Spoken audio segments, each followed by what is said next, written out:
So hello everyone, how are you all. कैसे हैं आप सभी लोग। आई होप आप सभी लोग अच्छे होंगे, आपकी पढ़ाई अच्छी चल रही होगी। तो लास्ट हमारा जो लेक्चर था, उस लेक्चर में हम लोगों ने डिस्कस किया, हम लोगों ने बात की कि किस तरह से हम लोग सिंपल फ्यूचर टेंस में सेंटेंसेस को बना सकते हैं। पहला डिस्कशन तो हमारा ये रहा।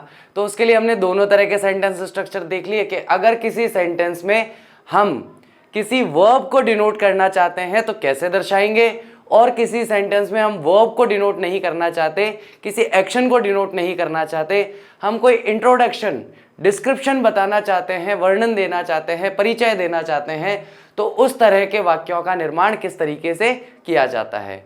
आज मैं आप लोगों के लिए जो टॉपिक लेकर के आया हूं, वो टॉपिक आप लोगों के लिए इंपॉर्टेंट है। क्योंकि जब हम फ्यूचर टेंस के डिनोट्स की बात करते हैं या फ्यूचर टेंस के रूल्स की बात करते हैं, तो हमें बहुत कम रूल्स देखने को मिलते हैं या बहुत कम ऐसे पॉइंट देखने को मिलते हैं जिससे हमें ये पता चले कि कौन कौन सी परिस्थिति में हमें फ्यूचर टेंस में सेंटेंसेस लिखने चाहिए। तो आज मैंने कोशिश की है गाइस कि ज़्यादा से ज़्यादा पॉइंट्स को हम लोग कवर करें और ज़्यादा से ज़्यादा थॉट्स या आइडियाज़ को देखें कि कहाँ पर हम सिंपल फ्यूचर टेंस का इस्तेमाल कर सकते हैं। मान लीजिए कि मैं आपको एक ऐसे लिखने के लिए देता हूँ और आपसे पूछता हूँ कि बताइए 2030 में भारत देश कैसा होगा। बात को ध्यान से सुनिएगा। मैंने आपको एक ऐसे लिखने के लिए कहा है कि 200 वर्ड्स में, 150 वर्ड्स में एक ऐसे लिखिए जिसमें आप मुझे ये बताइए कि आपके हिसाब से 2030 तक भारत किस प्रकार का देश होगा। अब जब आप ये ऐसे लिखने बैठेंगे तो मैक्सिमम टाइम जो है आपकी मदद करने वाला है ये टेंस, ठीक है। या आप बताइए कि आज के 3 साल के बाद आप कहाँ होंगे, क्या कर रहे होंगे।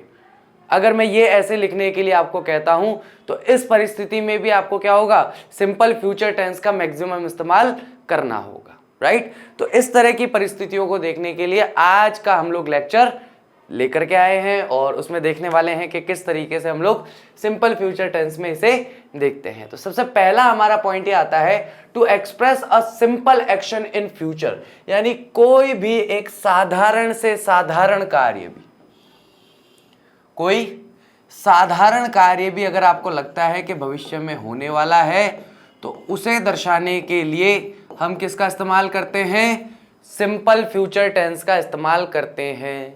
मैं घर जाऊंगा, मैं खाना खाऊंगा, मैं पढ़ाई करूंगा, मैं रेस्ट करूंगा, मैं टीवी देखूंगा, मैं क्रिकेट खेलूंगा, मैं सो जाऊंगा, मुझे नींद आ जाएगी, मैं उठ जाऊंगा, मैं आगे जो भी फिर कल का पूरा है पूरा विवरण दे दीजिए, परसों का पूरा विवरण दे दीजिए, उसके बाद का पूरा विवरण दे दीजिए, आगे से आगे आप विवरण देते चलिए, पूरी लाइफ का विवरण दे दीजिए, कोई फर्क नहीं पड़ता। सिंपली जो हम मानते हैं कि हाँ भाई मैं ऐसा करूंगा, ऐसा करूंगा, ऐसा करूंगा, ऐसा करूंगा, ये सारे के सारे वाक्य जो है सिंपल फ्यूचर टेंस में जाने चाहिए। इसके कुछ एग्जांपल्स हम लोग देख लेते हैं। इसका एग्जांपल हमें क्या सजेस्ट करता है, she will write the email after lunch, यानी कि लंच के पश्चात, लंच के बाद वो क्या करेगी, email लिखेगी।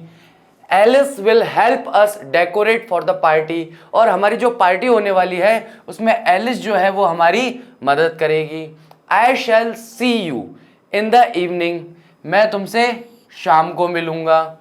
We shall enjoy the holidays, तो आने वाली जो छुट्टियां हैं उसमें हम लोग क्या करेंगे, इंजॉय करेंगे। My father will praise me, मेरे पिता मेरी प्रशंसा करेंगे। कब करेंगे भाई, फादर प्रशंसा करते हैं क्या वैसे कभी है? सामान्यतः पिताजी जो है वो प्रशंसा करते हैं क्या बेटों की, खास करके या पिटाई करते हैं? तो प्रशंसा करने या योग्य कोई काम कीजिए। प्रशंसा करने योग्य अगर आप कोई काम करेंगे तो ये आपका भविष्यकालीन कथन जो है वो बिल्कुल 100% सत्य होगा। आप कुछ आउट ऑफ द बॉक्स जाकर के कीजिए। आप अब तक हमेशा 40-45% से पास होते रहे हैं, आप 60% ला करके अगर उम्मीद करते हैं कि आपके फादर आपको प्रेस करेंगे, आपकी प्रशंसा करेंगे, तो नहीं करेंगे। आप जाइए 90-95 के पार, उसके बाद देखिए आपके फादर का रिएक्शन, ठीक है। तो आपके फादर भी आपको प्रेस कर सकते हैं यदि आप उस तरह की कोई अचीवमेंट, उस तरह का कोई काम अगर आप अपने जीवन में करते हैं। दूसरा आता है फ्यूचर फैक्ट्स। फ्यूचर फैक्ट्स का मतलब क्या है कि भविष्य के जो तथ्य हैं, यानी कि हम पर उसका कोई बस नहीं है, हम उसे ना तो कर सकते हैं ना रोक सकते हैं। इस तरह के जो होने वाले काम हैं भविष्य में, उसे हम लोग फ्यूचर फैक्ट्स कहते हैं। ठीक है, जैसे कि कल सुबह सूरज उगेगा। अब मुझे बताओ कि ये एक सार्वभौमिक तथ्य तो है ही, लेकिन क्या ये फ्यूचर का, कल सुबह के लिए फ्यूचर का फैक्ट है कि नहीं है? आज रात को चांद दिखेगा, ठीक है, शाम तक सूरज डूब जाएगा, ये सारे के सारे क्या हैं? ये फ्यूचरिस्टिक फैक्ट्स हैं, ये भविष्यकालिक आप इन्हें तथ्य कह सकते हैं, सत्य कह सकते हैं, ठीक है, जिन्हें बदला नहीं जा सकता। ठीक है गाइस, देखिए, tomorrow the sun will rise at 8:30 and will set 5 PM। तो कल जो है सूरज वो 8:30 बजे उगेगा और 5 बजे डूब जाएगा। The president will serve a 4-year term. President जो है विदेशों में, उसका सर्व टाइम, अपने यहाँ पे इंडिया में तो 5 ईयर का होता है, विदेशों में 4 ईयर का होता है कुछ जगह पे। तो 4 ईयर का जो टर्म है वो सर्व करने वाले हैं, यानी कि कल से उनका 4 साल का कार्यकाल चलेगा। The news of accident will publish tomorrow. मान लीजिए कि आज कोई बड़ी दुर्घटना हो गई है, तो बताओ अखबार में उसकी खबर कब आएगी? और ये एक फैक्ट है कि कल आएगी। टुमारो क्या होगा? जो एक्सीडेंट की न्यूज है वो कल पब्लिश होगी। Next year we will offer evening classes. अगले साल हम लोग इवनिंग क्लासेस ऑफर करेंगे। The police will not release additional information. तो पुलिस जो है और अधिक या इससे जुड़ी हुई और अधिक जानकारी को साझा नहीं करेगी या पब्लिक नहीं करेगी, लोगों के साथ नहीं बांटेगी। तो इस तरह के जो तथ्य वाले वाक्य हैं, जहां पर मैंने कह दिया कोई कि मैं ये काम नहीं करूंगा, तो ये मेरे लिए क्या हो गया? एक फ्यूचरिस्टिक फैक्ट हो गया। ठीक है, मैं कहूंगा कि मैं किसी से भीख नहीं मांगूंगा, मान लीजिए मैंने ये कहा, तो ये मेरे लिए क्या है? ये मेरे लिए अपना एक फ्यूचरिस्टिक फैक्ट है कि भविष्यकालीन एक तथ्य हो गया कि भाई मैं कुछ भी काम कर लूंगा, मेहनत मजदूरी कर लूंगा, और कुछ नहीं होगा तो गड्ढे ही खोद लूंगा है, या बोझा उठाने का ही काम कर लूंगा, लेकिन मैं कभी भीख नहीं मांगूंगा। तो मेरी सोच के हिसाब से, मेरी साइकोलॉजी के हिसाब से, मेरी पर्सनैलिटी के हिसाब से ये मेरा क्या हो गया? एक फ्यूचरिस्टिक फैक्ट हो गया। तो फ्यूचरिस्टिक फैक्ट यानी कि भविष्य में आने वाली ऐसी घटनाएं या होने वाले ऐसे कार्य जिनका होना निश्चित है, जिन्हें बदला नहीं जा सकता, उन सारी चीजों को, उन सारी भावनाओं को हम किस में रखते हैं? सिंपल फ्यूचर टेंस में रखते हैं, या हमें रखना चाहिए। नेक्स्ट आता है टू एक्सप्रेस फ्यूचर प्लान्स और डिसीजंस। प्लान्स का मतलब तो क्या हो गया? जो भी हमारी योजनाएं हैं, क्या हैं?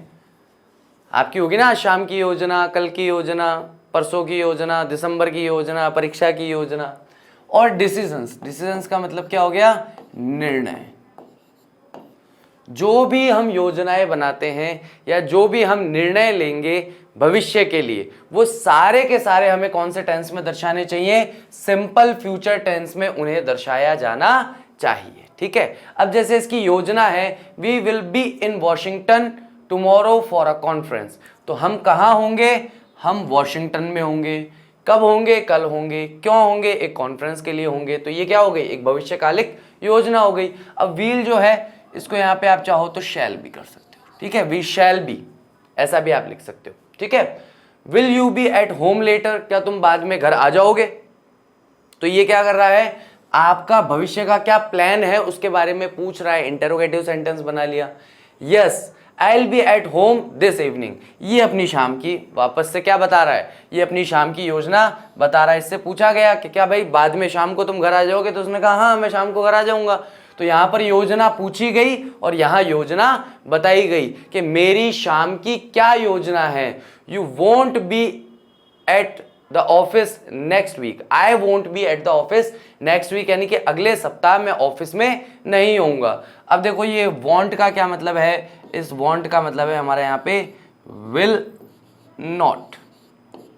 विल नॉट मिलकर के क्या बन जाता है? वोंट बन जाता है। तो I will not be at the office next week, अगले सप्ताह में ऑफिस में नहीं होऊंगा या उपस्थित नहीं हूं। एक प्रश्न का उत्तर दीजिए, इस सेंटेंस को बनाने का जो तरीका है वो कल हमने जो वीडियो देखा था उसमें एक्शन के अकॉर्डिंग बना है या फिर डिस्क्रिप्शन के अकॉर्डिंग बना है।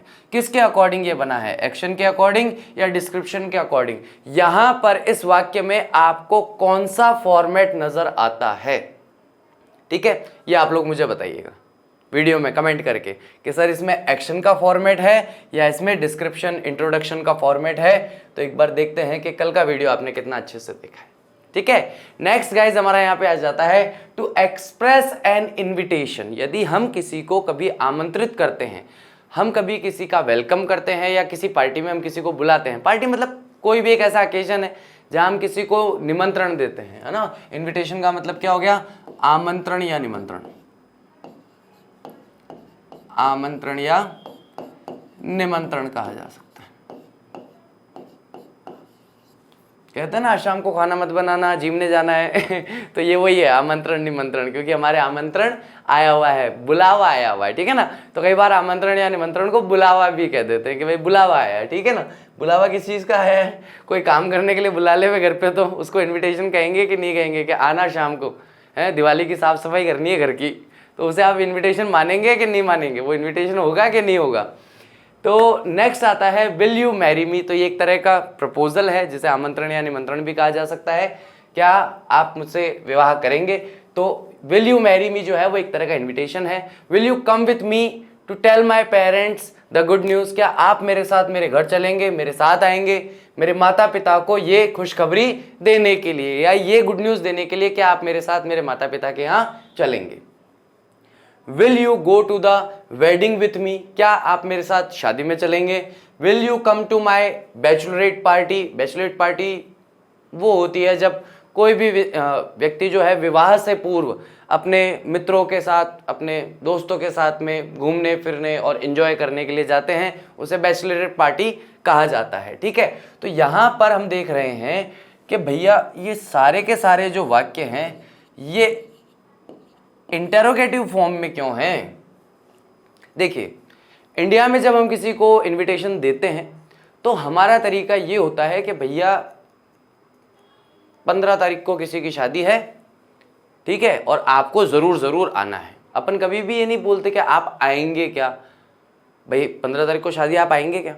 क्योंकि अगर हम इस तरह से इनवाइट करते हैं तो भारत में जो हमारी सभ्यता है, हमारी संस्कृति है, उसमें हम इसे अपमानजनक मानते हैं। सामने वाला व्यक्ति ऑफेंड हो सकता है इस बात से कि यार ऐसे कैसे बोल रहा है, आएंगे क्या है। अब भले मैं जाऊं या ना जाऊं वो तो मेरी चॉइस है, लेकिन सामने वाले को तो ये कहना चाहिए कि भाई साहब ज़रूर आना है, आपको शादी है और ये फंक्शन है, इतने बजे का, ये इतनी तारीख का कार्यक्रम रहेगा और आपको ज़रूर आना है। लेकिन इंग्लिश में ऐसा नहीं होता है।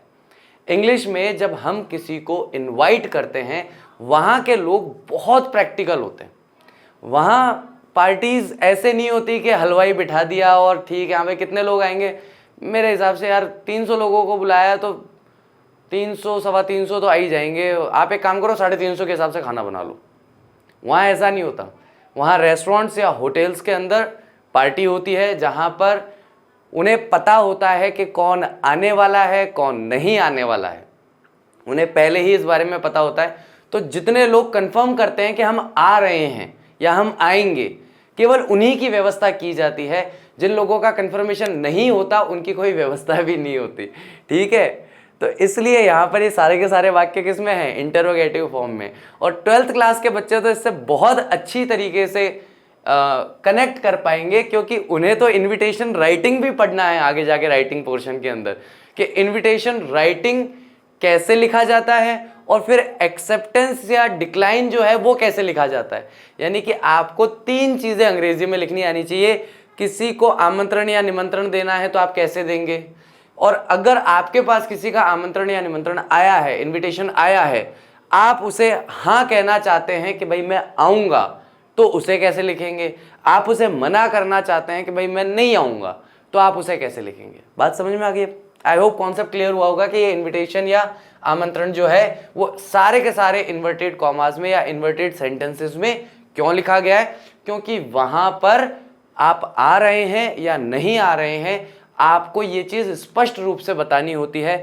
हाँ, इंडिया में हमारे क्या होता है, कोई बुलाने आया और हमें नहीं जाना, तो भी हम ये कहते हैं हाँ नहीं नहीं साहब मैं जरूर आऊँगा, मैं 2 दिन पहले ही आ जाऊँगा। अब आप सोचो कि विदेश के लोग अगर ऐसे करने लगे तो अपन तो 2 दिन पहले उसके आने की तैयारी करके बैठ गए कि यार ये आएगा तो इसको एक रूम भी देना पड़ेगा, इसकी सारी व्यवस्था करनी पड़ेगी, तो ठीक है भाई 2 दिन पहले व्यवस्था कर ली। और आपने तो बस एक कर्टसी वाइज कह दिया था, एक विनम्रता के हिसाब से कि नहीं नहीं साहब जरूर आएंगे, 2 दिन पहले ही आ जाएंगे, और आपके मन में है ही नहीं जाने का कि यार मैं तो नहीं जाऊँगा, तो सामने वाले का तो नुकसान हो गया ना, उसका तो टाइम लग गया फालतू का। तो ये चीज़ ध्यान में रखने की होती है कि ठीक है कर्टेसी वगैरह सब अच्छी चीज़ है, बहुत बढ़िया चीज़ है, लेकिन साथ ही साथ हमें ये भी पता होना चाहिए कि इस तरह की जो काम होते हैं वो किस तरीके से किए जाते हैं या किस तरीके से किए जाने चाहिए, किस तरीके से होते हैं। ठीक है, इसकी जानकारी हमें होनी चाहिए कि भाई प्रैक्टिकली भी थोड़ा सोचना ज़रूरी है, व्यवहारिक तौर पे भी। ठीक है, आप लोगों ने देखा होगा कई बार शादी पार्टी वगैरह होती है तो कितना खाना वेस्ट जाता है, कितना खाना खराब जाता है ना, तो वो नहीं होना चाहिए। उसको होने से रोकने के लिए ज़्यादा अच्छा तरीका ये है, सामने वाले से पूछ लो भाई तू आएगा कि नहीं आएगा, आएगा तो उस हिसाब से व्यवस्था करें, नहीं आएगा तो उस हिसाब से व्यवस्था करें। टू एक्सप्रेस एन ऑफर और सजेशन, अगर आप किसी को कोई राय देते हैं, कोई सजेशन देते हैं या कोई ऑफर देते हैं, अपनी तरफ से कोई पेशकश देते हैं उसे, तो उसे भी सिंपल फ्यूचर टेंस में कहा जाता है। किस तरीके से कहा जाता है देखिए जरा, shall I get something for dinner. अभी एक तरह से सजेशन या एक तरह का ऑफर है, क्या मैं डिनर के लिए कुछ लेके आऊं, तो आप अपनी तरफ से ऑफर कर रहे हैं कि भाई आज का डिनर मेरी तरफ से हो जाएगा, मैं कुछ ले आता हूं डिनर करने के लिए। डिनर का मतलब सायंकालीन भोजन या रात्रिकालीन भोजन। तो shall I get something for dinner, क्या मैं कुछ डिनर के लिए लेके आऊं। Shall I help you carry those heavy boxes, क्या मैं आपकी मदद करूं वो भारी बक्से उठाने में। Shall we pick you up at the airport, क्या मैं आपको एयरपोर्ट लेने आ जाऊं। We have worked a long time, हम बहुत लंबे समय से काम कर चुके हैं। Shall we take a 15 minute break, क्या हम एक 15 मिनट का ब्रेक ले सकते हैं। अब ये 3 चीज़ें जो है ये तो आप इन्हें ऑफर मान सकते हैं और इसे आप सजेशन मान सकते हैं। ठीक है, कि ये लास्ट वाला जो सेंटेंस एक तरह का सजेशन है, एक तरह की राय है कि यार बहुत लंबे टाइम से काम कर रहे हैं, काफ़ी देर हो गई काम करते हुए, क्या हम थोड़ी देर के लिए ब्रेक ले सकते हैं, क्या हम थोड़ी देर के लिए आराम विश्राम कर सकते हैं, थोड़ा सा टाइम मिल जाएगा तो फिर और आगे अच्छे से काम कर पाएंगे। तो ये एक तरह का सजेशन है। तो सजेशन गाइस और एडवाइस जो है, ये 2 चीज़ें हमेशा बहुत ज़्यादा कंफ्यूज करती है। कौन कौन, सजेशन वर्सेस एडवाइस। तो सजेशन और एडवाइस जो है, इन दोनों में क्या डिफरेंस होता है, इन दोनों में क्या अंतर होता है, किस तरह की बात को आप सजेशन कह सकते हैं और किस तरह की बात को आप एडवाइस कह सकते हैं। सजेशन के क्या कैरेक्टरिस्टिक्स होते हैं और एडवाइस के क्या कैरेक्टरिस्टिक्स होते हैं, इसके बारे में आप लोग मुझे बताएंगे। ठीक है, मैं भी बताऊंगा लेकिन मैं बाद में बताऊंगा। पहले आप लोग मुझे बताएंगे कि किस तरह की बात को आप सजेशन कहेंगे और किस तरह की बात को आप एडवाइस कहेंगे। सजेशन जो है वो एडवाइस क्यों नहीं हो सकता, या एडवाइस जो है वो सजेशन क्यों नहीं हो सकता, इसके बारे में एक बार आप मुझे थोड़ी सी जानकारी प्रोवाइड कीजिएगा। हालांकि कल मैंने लेक्चर के अंदर एक क्वेश्चन पूछा था और कल रात तक मैं वेट करता रहा वो वर्ब वाले क्वेश्चन का, वर्ब की फर्स्ट फॉर्म प्लस आईएनजी। काफ़ी वेट किया लेकिन किसी का आंसर नहीं आया। क्या हो गया, स्टार्टिंग का 4 दिन का जोश ठंडा हो गया क्या। मुझे तो लगा साल भर इसी जोश के साथ और इसी मेहनत के साथ हम लोग स्टडी करने वाले हैं। 3 दिन 4 दिन स्टार्टिंग के 3 4 5 क्वेश्चंस पे सबके आंसर आए, शानदार आंसर आए, लेकिन थोड़ा सा मैंने प्रेस क्या कर दिया, थोड़ी सी मैंने प्रशंसा कर दी, धन्यवाद कर दिया, तो बस वहीं पे काम खत्म हो गया है। रिसर्च टीम क्या हो गया, मूड ठीक नहीं है, तबीयत ठीक नहीं है कि अब मन नहीं है रिसर्च करने का है ऐसे। अरे भाई ऐसा मत करो यार, साथ चलो, मैं भी देखो आप लोगों के लिए किए जा रहा हूँ, आप भी थोड़ा थोड़ा करते जाइए, है ना। तो ये देखिए कि सजेशन और एडवाइस का जो है, अब मुझे कल 13th लेक्चर के अंदर इसका आंसर चाहिए और उसी लेक्चर पे जाकर के, जो 11th लेक्चर है उसी पे जाकर के उसका कमेंट करना है कि वर्ब की फर्स्ट फॉर्म के साथ आईएनजी का इस्तेमाल कब नहीं किया जाता और क्यों नहीं किया जाता, किस तरह की वो वर्ब्स होती हैं, वो कैटेगरी क्या कहलाती है जिनके साथ कभी आईएनजी नहीं लगता है। ठीक है गाइस, तो अब आपके पास 3 क्वेश्चन हो गए हैं। पहला तो आईएनजी वाला, दूसरा आ गया आपका इससे जस्ट पहले वाला कि यहाँ पे एक्शन हुआ है, कि यहाँ पे इंट्रोडक्शन डिस्क्रिप्शन वाला हुआ है, और तीसरा आंसर हो गया। यही होता है टाइम पे होमवर्क नहीं करते तो आगे से आगे होमवर्क जमा होता चला जाता है। ठीक है, 3 पॉइंट्स हो गए। आइए अगला देखते हैं। टू एक्सप्रेस अ प्रिडिक्शन और गिव अ वार्निंग। जब भी हम कोई भविष्यवाणी करते हैं, प्रिडिक्शन का मतलब क्या होता है? भविष्यवाणी। भविष्यवाणी का क्या है कि सच हो भी सकती है, नहीं भी हो सकती है, 50-50% वाला मामला होता है कि भाई मुझे ऐसा लगता है ऐसा होगा, ये मेरी भविष्यवाणी है। होगा नहीं होगा, कोई यूनिवर्सल ट्रुथ या फैक्ट तो है नहीं।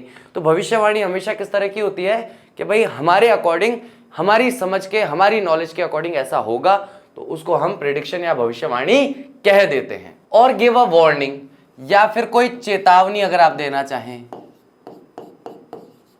क्या देना चाहें?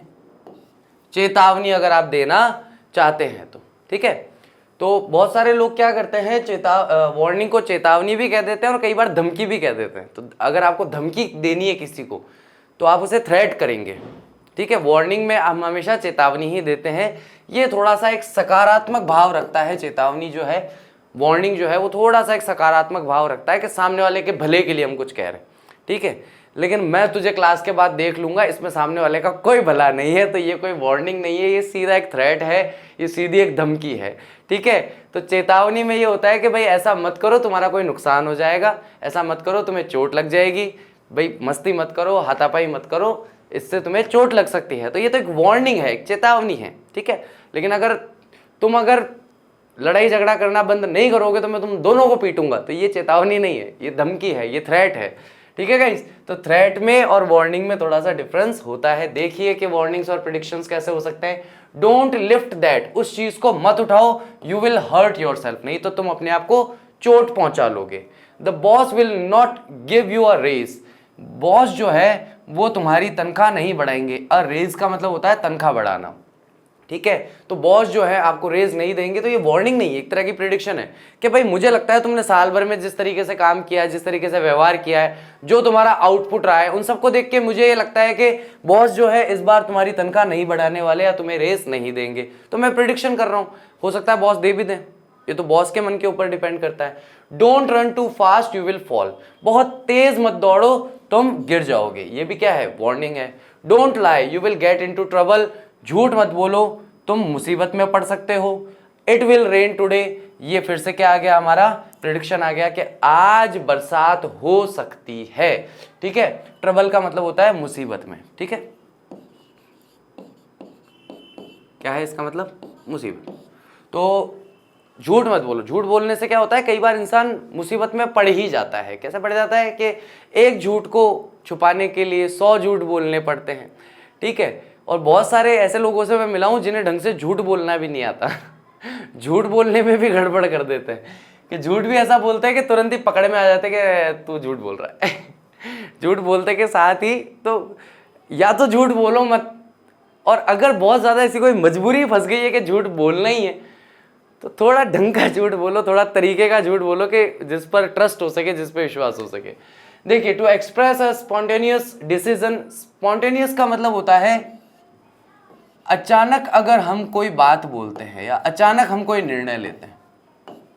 ठीक है, अचानक से अगर हम कुछ बोलें, अचानक से हम कुछ निर्णय लेते हैं कि जहां पर बस हम अपना जो करना है कर रहे हैं, लेकिन अचानक से हम कोई, अरे मैं ही उठा देता हूं, अरे मेरे को 2 पैकेट बिस्किट के भी देना, ये सब अचानक होता है। ठीक है, जैसे आपके आगे कोई चल रहा है, उसका पर्स गिर गया और आप कहते हैं अरे मैं उठा देता हूं। ठीक है, तो ये स्पॉन्टेनियस है। आपने दुकानदार को पर्ची दे दी कि ये सब सामान निकाल दे, उसने सामान निकाल दिया, आप सामान लेकर के एकदम से पैसे देने लगे, अरे यार 2 पैकेट बिस्किट के भी दे देना, 4-5 पैकेट चिप्स के भी डाल देना, इसके अंदर थोड़ी चॉकलेट्स भी डाल देना। ठीक है, एक वो केक पड़ा है सॉफ्ट केक, वो भी डाल देना। तो ये क्या है? ये स्पॉन्टेनियस डिसीजंस है। आपने सोच समझ करके डिसीजंस नहीं लिए। फ्रूट खरीदने गए, फ्रूट खरीदने में आपने बता दिया भाई मुझे एप्पल्स चाहिए, मुझे बनाना चाहिए, मुझे पाइनएप्पल चाहिए, हाँ पैक कर दो। अब वो पैक कर रहा है, पैसे देने की बारी, अरे मैं ऑरेंज भी लूँगा, ऑरेंज भी डालना है इसमें, ये स्पॉन्टेनियस है। ठीक है, तो जब भी इस तरह का स्पॉन्टेनियस डिसीजन अचानक से आप कोई निर्णय लेते हैं तो उसके लिए हमेशा सिंपल फ्यूचर टेंस का इस्तेमाल किया जा सकता है। यू ड्रॉप्ड योर पर्स, तुमने अपना पर्स गिरा दिया, आई शैल गेट इट, चलो मैं उठा लेता हूँ, ये स्पॉन्टेनियस है। अचानक से आपने कहा, वो जैसे ही अरे रुको मैं उठा देता हूँ, कोई बात नहीं, ठीक है। तो उसको बोलने के लिए इंग्लिश में कैसे बोलेंगे, आई विल पिकअप नहीं बोलेंगे, उसको बोलेंगे आई शैल गेट इट, मैं ले लूंगा। फोन की घंटी बजती है और आप अचानक से कहते हैं आई शैल आंसर इट, अरे मैं उठा देता हूँ phone. It is midnight already, आप फोन चला रहे हैं फेसबुक पे या इंस्टाग्राम पे या यूट्यूब पे, आप शॉर्ट्स देख रहे हो और बस यूं बैठ के स्क्रॉल किए जा रहे हैं उसको, टक टक टक। 10 बजे से करना शुरू किया था, अचानक से ध्यान आया घड़ी पे, अरे 12 बज गई, मिडनाइट हो गई, I think I shall go to bed. और आप स्पॉन्टेनियस, अरे यार मैं सो जाता हूँ वरना सुबह स्कूल जाने में देर हो जाएगी। तो उसके लिए आप क्या कहते हैं, आई shall go to bed now, मुझे अब बेड पर सोने चले जाना चाहिए, या मैं सो जाता हूँ भाई अब, कारण कि भाई वरना तो सुबह उठने में लेट हो जाऊंगा। अब ये व्यक्ति जो है ये क्या कर रहा है, फ्रूट्स खरीद रहा है, ओ अरे एंड और I shall also take a kilo of oranges please, मैं 1 किलो ऑरेंजेस भी लूंगा। यानी कि पहले 3-4 सब्जी जो फ्रूट्स जो घर से सोच के आया था वो तो ऑर्डर कर ही दिए, लेकिन जाते आते अचानक से बोले अरे नहीं नहीं 1 किलो ऑरेंज भी दे देना। तो ये स्पॉन्टेनियस है, अचानक से हुआ। After looking out the window, window से बाहर देखने के बाद, इट्स नाइस आउटसाइड, बाहर का मौसम बहुत अच्छा है। आई शैल नॉट ड्राइव टूडे, और स्पॉन्टेनियस, आज मैं यार कार लेके नहीं जाऊंगा, आई विल वॉक और राइड माई बाइक। तो आज मौसम बहुत सुहाना हो रहा था, या तो मैं पैदल जाऊंगा या फिर मैं आज अपनी कार से बाइक से जाऊंगा, कार से नहीं जाने वाला, आज ड्राइव करने का मन नहीं, क्योंकि बाहर का मौसम सुनहरा हो रहा है, सुहाना मौसम हो रहा है। कार के अंदर बंद होके कौन जाएगा, या तो मैं पैदल पैदल टहलता हुआ चला जाऊंगा या फिर मैं अपनी बाइक से चला जाऊंगा। ऐसा भाव यहाँ पर ये दर्शाता है, ठीक है गाइस। तो इस तरह का हम लोग यहाँ पर स्पॉन्टेनियस डिसीजन में देखते हैं। टू एक्सप्रेस फ्यूचर एक्शन सून, ऐसा कोई फ्यूचर एक्शन जिसको आप बहुत जल्द से जल्द बस करने वाले हो। तेरे को पता है मैं कार लेने वाला हूं, ये बात, तेरे को पता है मैं नया फोन लेने वाला हूं, तो ये क्या होता है, जल्द से जल्द लेने वाला हूं, बस एज सुन एज पॉसिबल मैं ये काम कर लूंगा, ठीक है। तेरे को पता है मैं पढ़ाई करने वाला हूं, नहीं ये तो होता ही नहीं है कभी कि तेरे को पता है मैं पढ़ाई करने वाला हूं। तो ये भी होना चाहिए एक सून या जल्द आने वाले एक्शन में होना चाहिए कि बस अब बस सर मैं पढ़ाई करने वाला हूँ, बस मुझे पढ़ाई करनी है और कुछ नहीं करना, ठीक है। तो इस तरह के सेंटेंसेस को कैसे बनाते हैं, तो सबसे पहले इसका सेंटेंस स्ट्रक्चर देख लीजिए, subject plus be verb. Be किसे कहा जाता है, तो बी वर्ब में हमारे आ जाते हैं इज, एम, आर। हालांकि इसमें वॉज वर्ब भी आ जाते हैं, लेकिन यहां पर हमारे कितने काम आएंगे, केवल इज, एम, आर हमारे काम आने वाला है। वॉज और वर्ब भी बी फैमिली का हिस्सा है, लेकिन यहां पर काम नहीं आते, ठीक है। उसके बाद में गोइंग का मतलब क्या हो गया, वर्ब की फर्स्ट फॉर्म प्लस आईएनजी का इस्तेमाल हमें करना है, और साथ ही साथ फिर इन्फिनेटिव का प्रयोग हम यहां पर करेंगे, ठीक है। इन्फिनेटिव्स क्या होते हैं, तो इन्फिनेटिव्स हमारे होते हैं टू प्लस वर्ब की फर्स्ट फॉर्म को हम इन्फिनेटिव्स कहते हैं, ठीक है। तो सब्जेक्ट लिखेंगे, इज, एम, आर लिखेंगे वर्ब की फर्स्ट फॉर्म के साथ, आईएनजी लिखेंगे जिसमें हम गोइंग का ही इस्तेमाल करते हैं, और उसके बाद में टू के साथ वर्ब की फर्स्ट फॉर्म का प्रयोग करते हैं, ठीक है। तो I am going to finish my report tonight, मैं आज रात अपनी रिपोर्ट खत्म करने वाला हूं, या मैं आज रात अपनी रिपोर्ट फिनिश करने वाला हूं। She is going to do some research this afternoon, आज दोपहर जो है वो बी आ गया, गोइंग आ गया और यहां पे इन्फिनेटिव आ गया, एम आ गया, गोइंग आ गया, फिर से इन्फिनेटिव आ गया, ठीक है। तो वो आज दोपहर में कुछ रिसर्च करने वाली है।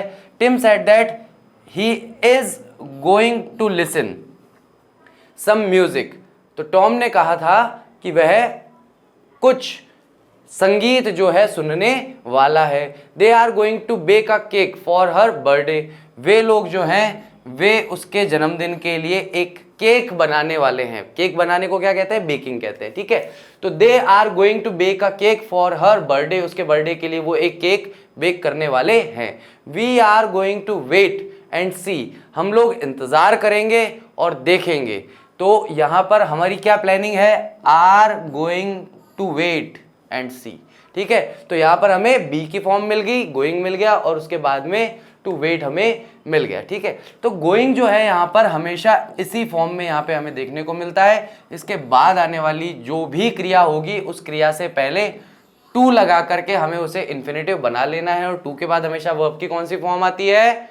हमेशा वर्ब की फर्स्ट फॉर्म आती है। बोलो हाँ कि ना?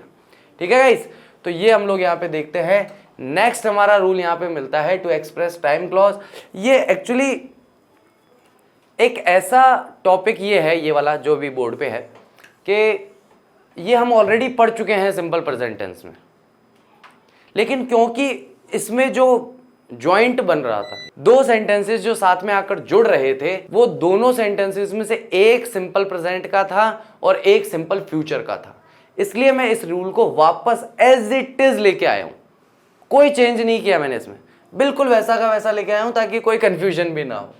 ठीक है, टू एक्सप्रेस टाइम क्लॉज, जिसमें हमारे वाक्य किस किस से जुड़े हुए होते हैं? If, till, as soon as, when, unless, before, until, even if, in case, as. क्योंकि यहां पर सिंपल प्रेजेंट टेंस है तो हमने इसे सिंपल प्रेजेंट टेंस में ही पढ़ा। सेकंड जो सेंटेंस है वो किस में होना चाहिए? सिंपल फ्यूचर टेंस में होना चाहिए। और अभी हम कौन सा टॉपिक पढ़ रहे हैं? सिंपल फ्यूचर टेंस पढ़ रहे हैं। तो एक बार फिर से पढ़ लेते हैं भाई, क्या फर्क पड़ता है, रिवीजन ही हो जाएगा। ठीक है, तो if it rains you will get wet, अगर बरसात होती है तो तुम भीग जाओगे, यानी कि कार्य और परिणाम संबंध है। यहाँ पे क्या कार्य होना है? बरसात होने का, और बरसात होने का परिणाम क्या होगा? तुम भीग जाओगे। You will get wet as soon as it rains, तुम भीग जाओगे जैसे ही बरसात होगी। In case Shelly is late again I will be mad, अगर आज भी शैली जो है वो लेट हो जाती है फिर से तो मुझे गुस्सा आ जाएगा। मैड का मतलब यहाँ पे पागल नहीं है ऐसा नहीं है कि मैं पागल हो जाऊंगा, ऐसा नहीं है। गुस्सा होना या नाराज होने के अर्थ में मैड का प्रयोग किया जाता है। किस अर्थ में किया जाता है? गुस्सा होना या नाराज होने के अर्थ में। आप लोगों ने कई बार सुना होगा are you mad at me. ठीक है, तो are you mad at me का मतलब है कि क्या तुम मुझसे पागल हो? नहीं, क्या तुम मुझसे नाराज हो? क्या तुम मुझसे गुस्सा हो? इस तरीके से बात की जाती है इंग्लिश में। आई विल बी मैड इफ शैली इज लेट, वो आगे पीछे किया है उसको केवल, तो मैं गुस्सा हो जाऊंगा या मैं नाराज हो जाऊंगा अगर आज फिर से शैली जो है वो लेट हो जाती है तो। अनलेस यू डोंट हरी, अगर तुम तेजी नहीं करते, जल्दबाजी नहीं करते, you will miss the bus, तो तुम्हारी बस छूट जाएगी। वापस वही कि कार्य और परिणाम संबंध हमें यहाँ देखने को मिलता है। इसका एक एक्सेप्शन केस हमें बिफोर में देखने को मिल जाएगा, तो अब इसकी वजह से वापस हमें एक बार इसे और पढ़ना है। कौन से टेंस में? फ्यूचर परफेक्ट टेंस में। तो जहां पर सिंपल प्रेजेंट टेंस के साथ फ्यूचर परफेक्ट टेंस का इस्तेमाल किया जाता है। लास्ट टाइम मैंने एक एग्जाम्पल लिखा था, the students will have left the class before the teacher enters। तो ये जो एग्जाम्पल हमने देखा था वो इसी का एग्जाम्पल था। वो किसका एग्जाम्पल था? वो इसी चीज का एग्जाम्पल हम लोगों ने वहां पर देखा था। राइट और रॉन्ग? तो ये हमारा एक रूल है। और आगे की हम बात करें तो प्री प्लान्ड फ्यूचर एक्शंस जो हैं वहां पर भी हमने देखा था कि हम किनका प्रयोग करते हैं, कि जो हमारे एडवर्ब्स हैं, जो हमारे एडवर्ब्स हैं वो तो हमें मिल जाते हैं फ्यूचर टेंस के। जो हमारे एडवर्ब्स हैं वो हमें किसके मिल जाते हैं? सिंपल फ्यूचर टेंस के एडवर्ब्स मिल जाते हैं। लेकिन हम यहां पर जो टेंस यूज करते हैं वो टेंस कौन सा यूज करते हैं? वो टेंस यूज करते हैं सिंपल प्रेजेंट टेंस। तो आप इसे कह सकते हैं कि ये एक एक्सेप्शन है। क्या कह सकते हैं आप इसे? कि ये एक एक्सेप्शन केस है, ये एक अपवाद है कि जहां पर हमें फ्यूचर टेंस के एडवर्ब दिखने पर भी हम सिंपल प्रेजेंट टेंस का इस्तेमाल करते हैं, फ्यूचर टेंस का इस्तेमाल नहीं करते हैं। तो ये नियम जो है ये हम पहले ही पढ़ चुके हैं सिंपल प्रेजेंट टेंस में। और सिंपल प्रेजेंट टेंस में ये क्यों गया है? क्योंकि ये सिंपल फ्यूचर टेंस का अपवाद है। सिंपल फ्यूचर टेंस इस तरीके से काम नहीं करता जिस तरीके से सिंपल प्रेजेंट टेंस में ये सेंटेंसेस बनते हैं। ठीक है गाइस, तो यहां पर बस इन चीजों पे हमें थोड़ी सी सावधानी रखनी है। जनरली क्या होता है कि जो टीचर है वो या तो सिंपल फ्यूचर टेंस का वो देगा एमसीक्यू के अंदर ऑप्शन, या सिंपल प्रेजेंट टेंस का देगा, दोनों में से एक देता है। मोस्ट ऑफ द टाइम मैंने नोटिस किया है कि दोनों नहीं देता। अगर मान लीजिए ऐसी कभी सिचुएशन बैठ भी जाती है कि वो दोनों दे रहा है, दोनों ही दे दिए उसने। तो उस कार्य की प्रकृति देखिए, ठीक है, कार्य को देखिए, यानी कि उसमें जो एक्शन है उस एक्शन को देखिए कि क्या वो एक्शन मानव आधारित है क्या, या मानव आधारित नहीं कहूं, इसे मानव निर्धारित कहूं, है ना। क्या वो एक्शन मानव निर्धारित है क्या, किसी इंसान ने निर्णय लिया है क्या उस बात का कि भाई परसों तुम्हारा टेस्ट होगा इंग्लिश का, ये निर्णय कौन ले रहा है, मैं ले रहा हूं। तो मैं अगर फ्यूचर में जाकर के कोई निर्णय ले रहा हूं और मेरे निर्णय की वजह से वो काम वैसा हो रहा है, तो हम उसे कह देंगे कि भाई ये प्री प्लान्ड फ्यूचर एक्शन है जो कि इंसानों द्वारा निर्धारित किया गया है या मनुष्यों द्वारा निर्धारित किया गया है। लेकिन उसी जगह अगर कोई प्रकृति वश होने वाला कोई कार्य हो कि जो हमारे बस में ना हो, कि मैं चाहता हूं कि कल सुबह 10 बजे सूरज उगे, मेरे चाहने ना चाहने से कुछ नहीं होगा, वो वही 6 सवा 6 बजे उगेगा। बात समझ में आ रही है, डिफरेंस समझ में आ रहा है। प्री प्लान्ड फ्यूचर एक्शन जो होते हैं वो इंसानों द्वारा प्री प्लान्ड होते हैं, लेकिन प्रकृति में जो भी काम होता है वो इंसानों द्वारा प्री प्लान्ड नहीं होता, वो प्रकृति की प्री प्लानिंग है। तो जो प्रकृति की प्री प्लानिंग है वो सिंपल फ्यूचर टेंस, और जो हमारी इंसानों की, मनुष्यों की प्री प्लानिंग है, पूर्व निर्धारित योजना है, वो सिंपल प्रेजेंट टेंस में जानी चाहिए। ठीक है गाइस, तो इस अपवाद को थोड़ा सा एक बार देख लेना, बस थोड़ा सा इस पे ध्यान रखो। ठीक है, ऐसा नहीं है कि इसे रटना पड़ेगा या इसे बहुत इंपॉर्टेंस दे करके और कुछ ऐसा करने की जरूरत है, लेकिन हाँ, जब भी हम क्वेश्चन अटेम्प्ट करें तो हमारे दिमाग में ये बात होनी चाहिए कि हम अंधे बन करके ये नहीं कि मैं तो सिंपल प्रेजेंट टेंस ही ढूंढूंगा, अगर सिंपल प्रेजेंट टेंस नहीं मिला तो मैं तो केस कर दूंगा, लेकिन मैं दूसरा आंसर नहीं लिखूंगा।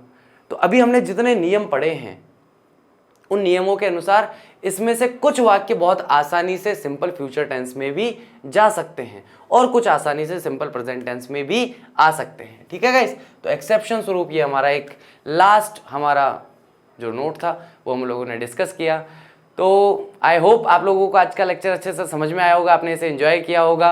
और 3 क्वेश्चंस हो गए हैं भाई अब आपके, तो मैं आपसे एक भी क्वेश्चन पूछने लायक नहीं रहा अब तो 3 क्वेश्चन कौन कौन से हो गए। पहला क्वेश्चन बोलो, फर्स्ट क्वेश्चन, वर्ब की फर्स्ट फॉर्म प्लस आईएनजी कहाँ नहीं होता, किन वर्ब्स में नहीं होता, क्यों नहीं होता, उसकी कैटेगरी को क्या कहते हैं, पहला क्वेश्चन। दूसरा क्वेश्चन, एक बीच में जो सेंटेंस आया था वो एक्शन को डिनोट करता है या डिस्क्रिप्शन और इंट्रोडक्शन को डिनोट करता है। तीसरा question, what is the difference between suggestion and advice, गलती से भी तो आंसर बोल देता, तो सजेशन में और एडवाइस में क्या अंतर होता है ये भी आपको मुझे बताना है। ठीक है गाइस, तो see you in the next lecture, और आपके वर्ब की फर्स्ट फॉर्म प्लस आईएनजी वाले क्वेश्चन का आंसर लेकर के आने वाला हूँ। स्टे ट्यून, जुड़े रहिए हमारे साथ। Thank you very much, till that take care of yourself, bye bye, see you.